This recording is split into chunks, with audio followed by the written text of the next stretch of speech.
Hello అండి, welcome back to my channel Vaishnavi's వంటలు. పొద్దున్నే లేవగానే ఒక్కొక్క రోజు ఏ టిఫిన్ చేయాలా అని ఈజీగా అయిపోయే టిఫిన్స్ గురించి ఆలోచిస్తాం కదా, ముందుగా ఏది డిసైడ్ అవ్వకుండా. సో అలాంటప్పుడు వెంటనే క్విక్గా అండ్ ఈజీగా అయిపోయేది బొరుగులకు కానీ టేస్టీగా అండ్ ఈజీగా పిల్లలు కూడా ఇష్టంగా తినే టిఫిన్ ఇది. ఏం లేదు, ముందుగా ప్యాన్ వేడెక్కాక ఆయిల్ వేడెక్కాక పోపు దినుసులు వేసి కాస్త పల్లీలు వేసుకొని, పల్లీలు మగ్గిన తర్వాత పచ్చిమిర్చి లైట్గా మగ్గిన తర్వాత అందులోకి సన్నగా కట్ చేసి పెట్టుకున్న టమోటా అండ్ ఆనియన్ వేసి సిమ్లో పెట్టి కుక్ అవ్వనివ్వండి. అవి కుక్ అయ్యేలోపు మనం ఇక్కడ బొరుగుల్ని తడిపేసుకుందాం.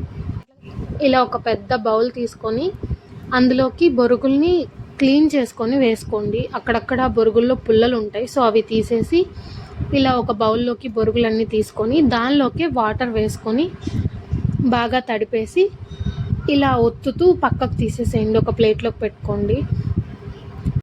ఇక్కడ నేను 3 మెంబర్స్కి చేస్తున్నా. 3 మెంబర్స్కి గాను నేను ఇన్ని బొరుగులు వేసాను. మీరు తినే క్వాంటిటీని బట్టి మీరు వేసుకోండి. ఇలా స్క్వీజ్ చేస్తూ బొరుగుల్ని పక్కకు తీసుకోండి. ఈ బొరుగుల్ని మీరు పూర్తిగా స్క్వీజ్ చేస్తే అది గట్టిగా అయిపోతాయి తర్వాత వేసేటప్పుడు, అంటే కొంచెం మెత్తగా ఉండవు అన్నమాట. సో లైట్గానే స్క్వీజ్ చేసుకోండి.